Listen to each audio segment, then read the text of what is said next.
Welcome to the Insomnia Project. Sit back, lay down, relax, and listen as we have a conversation about the ordinary. Our conversation will be less than stimulating so that you can feel free to just drift off. Thank you for joining us. We hope you will listen and sleep. I'm your host, Marco Timpano. And I'm your co-host, Nidhi Khanna. Marco. Oh, look at that. That's the first time that we've... At the same time. We've both... Had... what is that called when two people talk at the exact same time? I don't know, but we'll find out by the end of this episode. I was just going to say, and I'm sorry to take the step forward and lead the conversation, but I had a great day today. I hope you had a great day as well. I did. What was so impeccable about your day today? It was just great to see some friends of mine and just, when you have a sunny sort of day, and I'm not talking about the weather, but I'm talking about one's disposition. It was just one of those days. How was yours? What was so great about yours? Mine was a standard day. Okay. But it was a pretty good day. I have no complaints about today. Marco, today I was actually looking up our podcast on SoundCloud. Mm-hmm. And it seems that we have some followers out in Salt Lake City, Utah. Oh, that's the place I've always wanted to go to. And before the Olympics as well, it's a place that's always caught my eye, I guess. I've always wanted to know what Utah is like. And so Salt Lake City being, I guess, one of the principal cities, like what do you know about? I believe it's the state capital, okay. if I'm not mistaken. Mm-hmm. But I do have a few trivia facts about Salt Lake City that I found quite interesting. I'd love to hear it. So you have some of your standard fun facts, like it is the state of Utah is the largest consumer of ice cream per capita. You're joking. Which is a little counterintuitive considering the winter months and the amount of snow and see, that makes sense to me, because if the winters are harsh, when you get a summer, you enjoy to the fullest.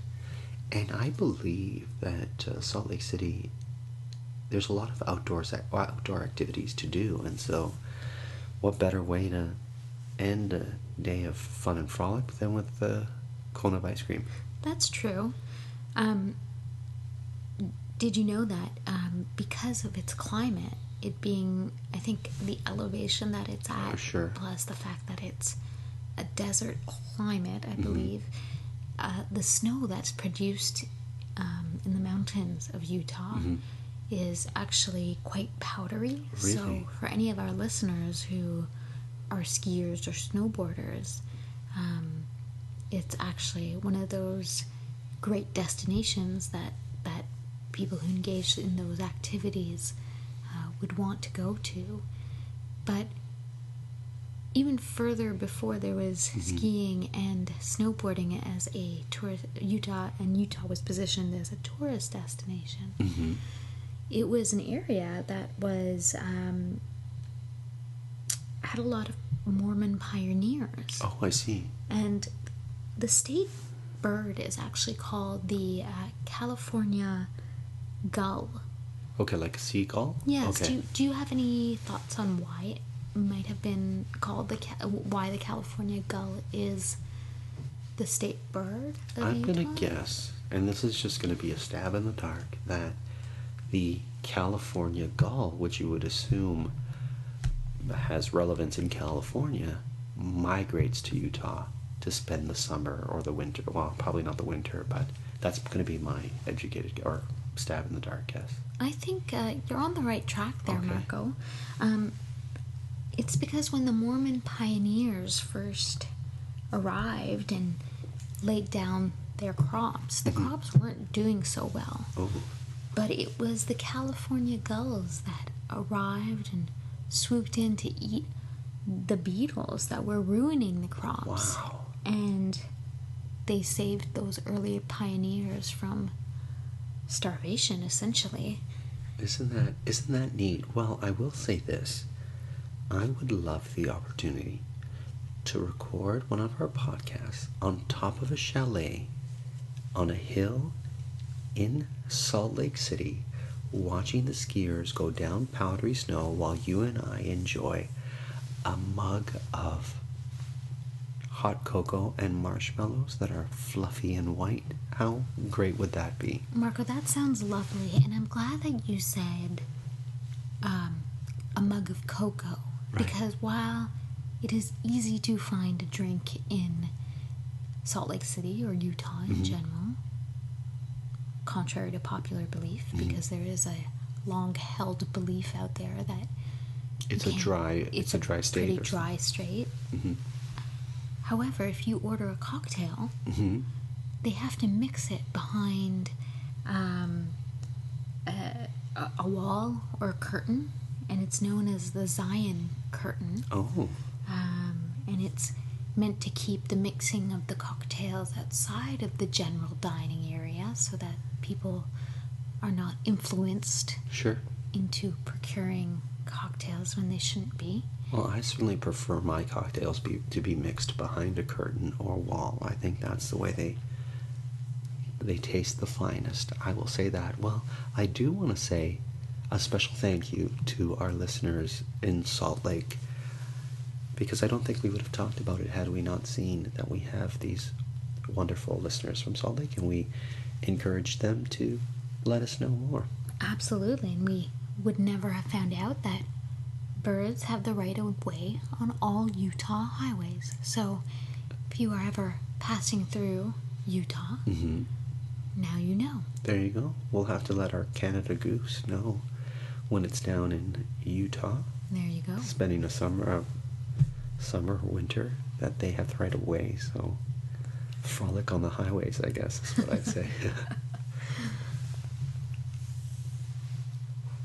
Marco, You were talking about my water bottle. I was, and I was just about to say, because I saw you grab your water bottle just now, and it made me laugh, because you are very particular about the type of bottles that you will drink your water out of.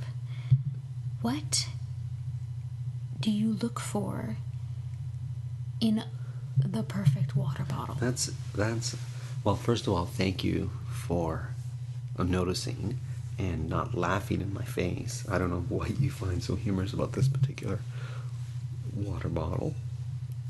I just find it, I don't know. I think it fits you very perfectly, but there's just something about it that makes me laugh. To me, it looks like copper. So for me, it's a copper water bottle. But my wife said, "Why do you have a rose gold water bottle?" Is that what? You know what? Now that you've said that, I think that's exactly it. It does look like a rose gold water bottle, and maybe, you know what it is? It's that it's so chic. Right. It's a little, not that you aren't chic, Right. but it's just so, I don't know, not your personality. Okay, well, we'll have to take a picture of me drinking out of this water bottle so people can tell me if they think it's copper or rose gold. What attracted me to it was that it was a monocolor, and it looked like copper to me, and so I found it to be quite interesting and eye-catching water bottle. I used to have, so I like to drink out of metal bottles versus plastic. So I was just going to ask you that. I think you read my mind there. Right. Plastic versus metal. I think when you can avoid the plastic bottles as much as you can, and if that means you have to carry around whatever reusable bottle you can, that will always be my preference. I'm not a fan of the plastic water bottles that are ones that you can refill. sometimes I'll have a glass. You know, sometimes you can buy water or artisanal water in glass bottles. For example, have you ever seen a Voss water bottle? Yes. I'll often reuse those over and over and over again until I accidentally drop it on a hard surface and it cracks into a million pieces. But I find that their bottles are shaped so well, and I find that they are stylish, and I find that they are easy to drink from. So that is if I'm anywhere in the world where I don't have my own water bottle, Sure. I will go and I'll seek out a Voss bottle of water, obviously drink the water that's in it, and then use that while I'm in whatever city I am as my water bottle. I find with the Voss bottle, it's also very easy to grip. Mm-hmm. So the diameter of the circle is Yes. not too large that your hand can't Grasp it. Mm-hmm. regardless of the size of your hand, Right. which is a little different than many other glass bottles, I agree. find. For example, like a Perrier or something that has a Exactly. wider base, yeah. Exactly. I will say I have a very sad tale about a water bottle. Oh, do if tell. you are interested in Yes. hearing. So I used to work for a travel company that would, you could travel all over the world, and I was their guide in Italy. So I was a tour guide, and they had these beautiful, I can't remember the name of their water bottle, Sig water bottles that they would emblazon with their logo. And so Butterfield and Robinson was the company I worked for, and they had this beautiful water bottle that they would give to their travelers, and it had like an old design of a guide who was wearing like shorts, and it almost looked like lederhosen, if you would. And I'm not one for logos on shirts or items that I have, but there was just something so beautiful about this water bottle, and I just loved it, and I always drank water from it.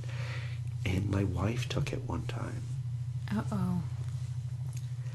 and she needed a water bottle, so she took it, and somehow it fell under the car. And I don't know what she did, you'll have to ask her, but she decided to run over my aluminum or my metal beautiful Sig water bottle. So it ended up being flat like a pancake, and it was really I didn't know you could do that. Well, I don't know, she was trying to remove it from under the wheel of the car, and she decided to use the car as its mode of, I have no idea, but not only did she destroy my water bottle, but she flattened it like a pancake. And Well, next time I've never loved a water bottle more than the one my wife ran over. And I'm glad it's on this podcast so that it lives forever in the world.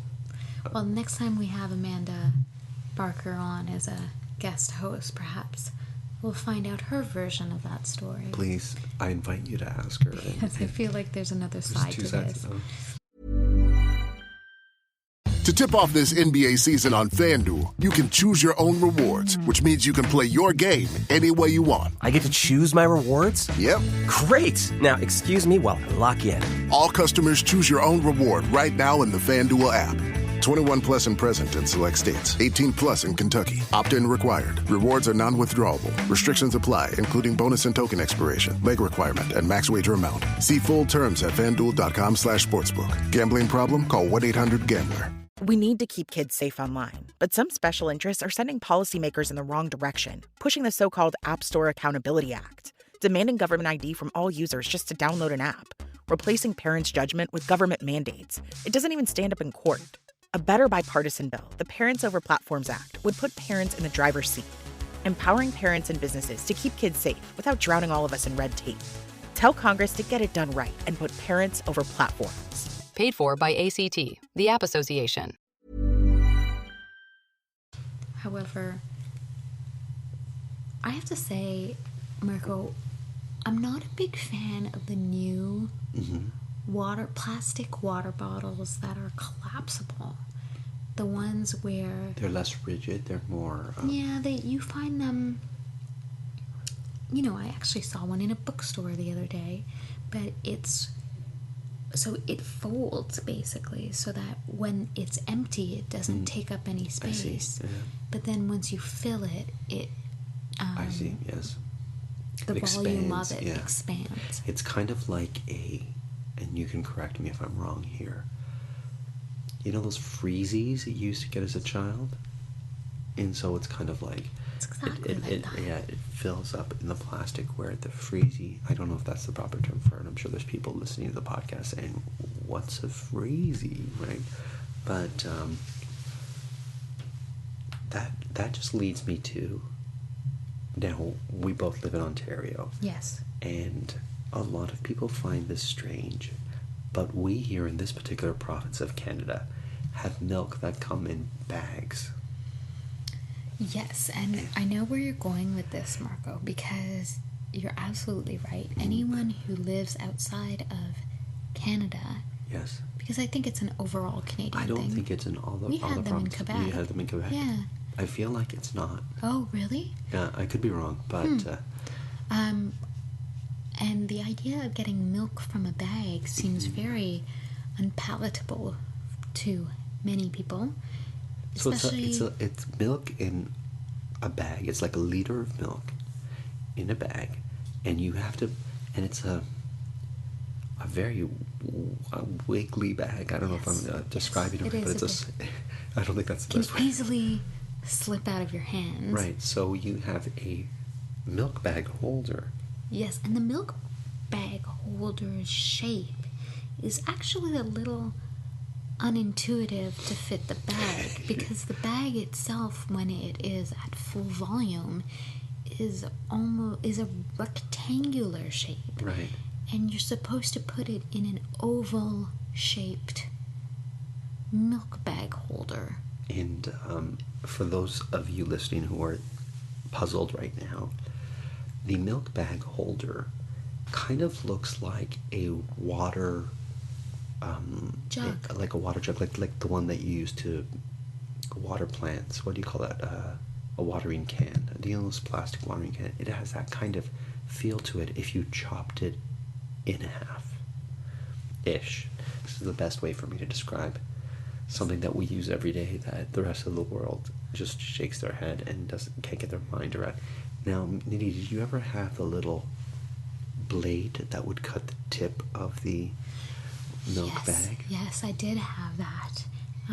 However, I usually just revert to good old scissors because the blade never worked for me. I'd always lose it, although sometimes they would have a magnet in the back so that you could stick it on your fridge. Right. We never had one, and I always wanted one of those things. Really? Yeah, I did. I don't know why as a kid, because I get very frustrated.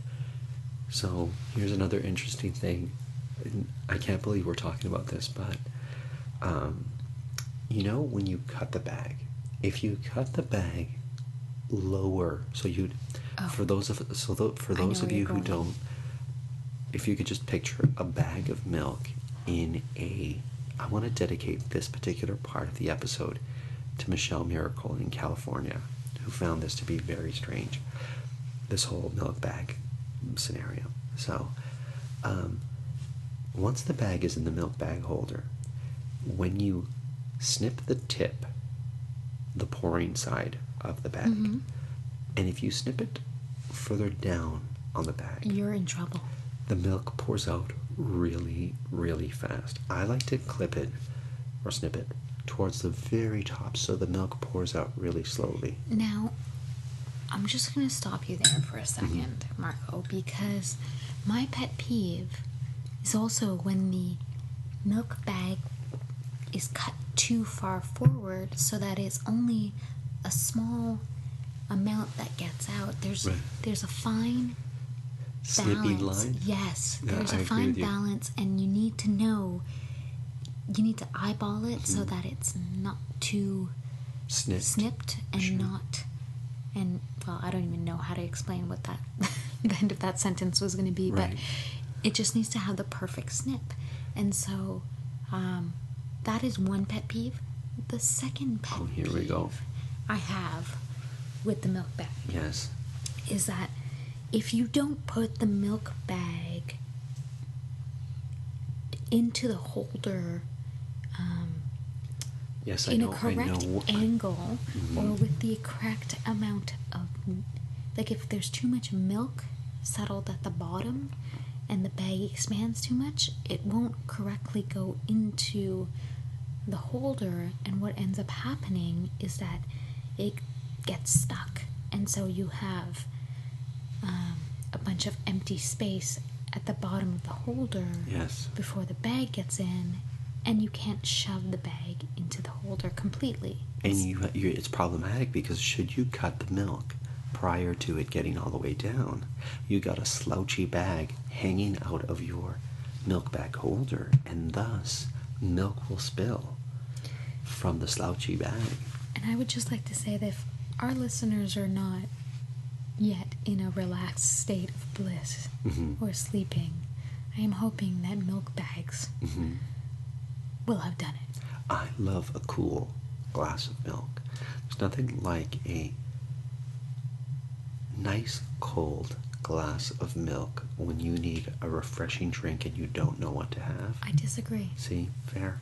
I disagree. I find having a glass of milk quite unpalatable. And I understand. Now, let me digress. Okay. Having a glass of plain milk with Yum. nothing, really, see, that's just, I can't. It What has to about have with- something in it. Like dunking cookies in it, or No, you need I mean, like like- a cold coffee or a cold chocolate milk. right? Or No. a cold milk, even with honey. Or, you know, Marco, for our friends back in Utah, Right. did you know that you are supposed to drink milk in Utah? It's Wow. like something that is required by people there. What do you mean? I'm not sure, but I would like to, in one of the fun trivia facts that I found, it said that there is a requirement for everyone to drink milk in Utah.